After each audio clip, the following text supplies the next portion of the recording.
justice and peace and equality. Game Changers Magazine, Game Changers Media Network, Voices of the Village Podcast, where change starts with conversation. We're back. Mr. Gerald Emerson Rose. New Order. Come on, man. New Order.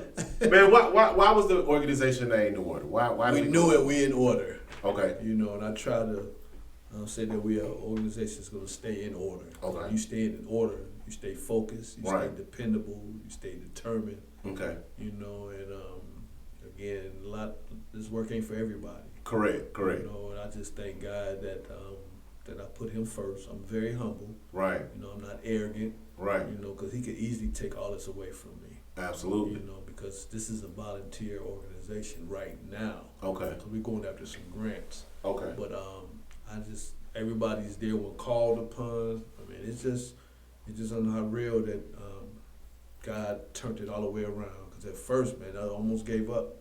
Man. But I knew this was in my heart, my blood. I said, I got to keep going. And then God just started bringing me some people that was serious. Okay. You know, so now we taking. That's why we going to the next level. And we in 17 cities, bro. Okay. That ain't bad, man. Nah, it ain't bad. Now you got a lot of African Americans. Okay. We got what's his name? Who's that? Logan down in Pierce County. Never heard of him. The little young black boy who was killed in a hit and run. I never heard of him. Yeah, it's a lot of. You got a case in Barnesville. Okay. You know, it's a lot of things happening in Georgia that are being overshadowed because the news ain't covering. Is not covered. I never heard of that. See what I'm saying? So he's an activist. No. He was killed. Logan was killed. It was a young boy. Wow. That was killed. I think what was like 8 Did they ever find out what happened? Hit and run. Wow. Hit by a car. Yeah. And no media attention. No media attention. Wow. That's why we need our own black media. Man. Because you mentioned that earlier. But you gotta have the thing. So this is the thing about black media, man. Okay. All right. White media. So black media. When it comes to black media, we depend on African American businesses to advertise with us, right? They don't have it. No. They advertise with you, but it's a dope boy advertisement. It's like, if I give you $500, I need to make $1,000 back. So they you know what I'm with saying? You and all that. Yeah, it's that. You see what I'm saying? Okay. So, but when it comes down to like white media, or we so-called call it, their advertisers lobby for the ideology. Okay. They lobby. Like when you have lobbyists, that means, so if you saw Time Magazine when they put out cannabis, make cannabis legal. Right. That magazine had over like $1.6 billion worth of advertising, $1.6 million worth of advertising that you didn't see. Because the people who paid for it were the people who had farms and they advocated for making cannabis legal in America. Oh, okay. See, we don't put our dollars behind what we advocate. We just walk around the block saying, we shall overcome. Right. You understand what I'm saying? Right. So when it comes down to, those tactics are a little bit different. Gotcha. You see what I'm saying? Gotcha. They're a little bit different. Like it's like a trade-off. You see what I'm saying? Right. You gotta have something tangible. You know, you can't just say, hey man, we're gonna advertise your business, we're gonna do this, we're gonna do that. You know, they like, hey man, you might shoot the commercial, put their ad in an ad, run their ad on social media, digital and print. Right. You could do and they'll be like, hey, I didn't get any clients or something, or da-da-da-da-da-da, and want a full refund.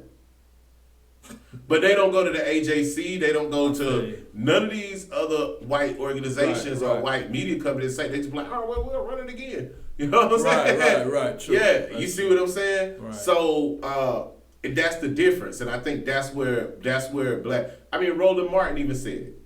When Roland Martin said it, when he was covering his show, Roland Martin was talking about. He still got this podcast? Yes, he still got his podcast. Okay. You see what I'm saying? Right. And so, but it's about those businesses, like, and no shade whatsoever. Okay. But let's just look at Slutty Vegan. Okay. All right. I don't really see Slutty Vegan advertising anywhere in a black publication unless Slutty Vegan is featured on the cover or on. Is that a restaurant? when you say slutty vegan? Yeah. Okay, who was?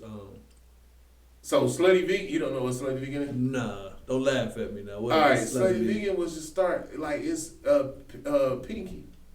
Oh, okay. Right? Okay. All right? Okay. And not to knock any of her accomplishments, she's a great, phenomenal person. Matter of fact, she's a Clark Atlanta University alumni. Oh, is she? You see what I'm saying? Yes. Okay. So, but what I'm saying, I'm just using that business for an example. Okay. It's nothing against them personally. Right. But, I mean, think about it. You know what I'm saying? We have black businesses that, hey, have hit the $1 million mark. You know what I'm saying? Mm-hmm.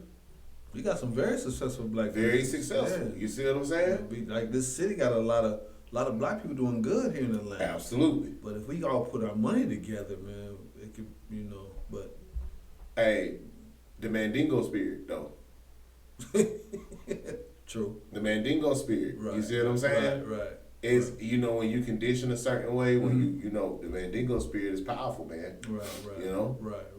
That's why I like, I know LeBron James got a lot of haters. Yeah. But I like how he built that school. Yes, sir. His father wasn't in his life. He was, man, his mom had him living from house to house growing up. Right. Now his life didn't change. Without a father in the home, he took care of his own. The guys that played basketball with him. He took care of all of them. Right. You know what I'm saying? So he kept it in the family. Right. So I respect that man. But because he said he took his talent to Miami that year, mm-hmm. people just started hating him. Yeah, definitely. But he's and now it's like they hate his guts. Come on now. I'm like, why? Come on now. But look at him off the court, bro. Yeah. That's just a sport, man. But he does a lot of stuff off the court, man. Absolutely. I mean, black. Now let's go to black people trusting black organizations, though. Okay. Black Lives Matter. Right. Right. I mean, bro, you had people buying Black Lives Matter T-shirt only for the organization. Do they still exist anymore? I don't believe they exist anymore at all. I don't. There's a lot of organizations. When I blew mine up, got off the ground. Okay. That was there. I don't see them no more. Right. You're right. What happened to Black Lives Matter? Well, I mean, you know how it started. Yeah, I know how it started. Okay. But Pastor Jamal Bryant said, Black Lives Matter raised $1.6 million, or they was doing it. They was doing it, but the people was living off of the people who were over the organization. Mm-hmm. And that's what I don't taking understand. Taking that money. Huh? I can't even say they were taking advantage of living lunch, because we don't say that when people from the Red Cross doing it. True. We will put each other out of business. That's true. Over pennies. That's true. You understand what I'm saying? Right. We'll put each other out of business over pennies when you got the Red Cross who been milking the cow. You got, what else? That's true. What else? Did you remember a guy named Sir Maejor? I know Sir Maejor. Did you heard about the issue? He got caught up in Ohio. Yes. Okay. All right, talk about it. What happened? Yeah, he went up there. They was giving money to his organization. He started using it on a personal level, buying houses and buying clothes. He's currently in the federal prison right now. Wow. Yeah, and he called me, said, "I need your help." I was like, bro. I mean, you put yourself in a situation. Okay. You taking people money. And, you buying fancy stuff and all this and that, Right. And he was using Black Lives Matter. Yeah. But now he's currently incarcerated in Ohio in the federal prison right now. But he started when he left here in Atlanta, then he moved to Ohio. Okay. Yeah, because he's from my hometown. Yeah, absolutely. I mean, but he had a good heart, man, but he did the he wrong definitely had a thing, good heart. Because the chief of police in my hometown said, help me get him out of here. I said, first of all, I'm not going to, a guy that's doing what I'm doing, I'm not going to sell my people out like that. I might disagree with what he's doing. Right. I ain't tell him that. Okay. The chief, but I told him, don't call me on that mess. I don't sell my people out like that. Most definitely. It's just the fact he was a threat up there. He was doing things, just he caught up. Right.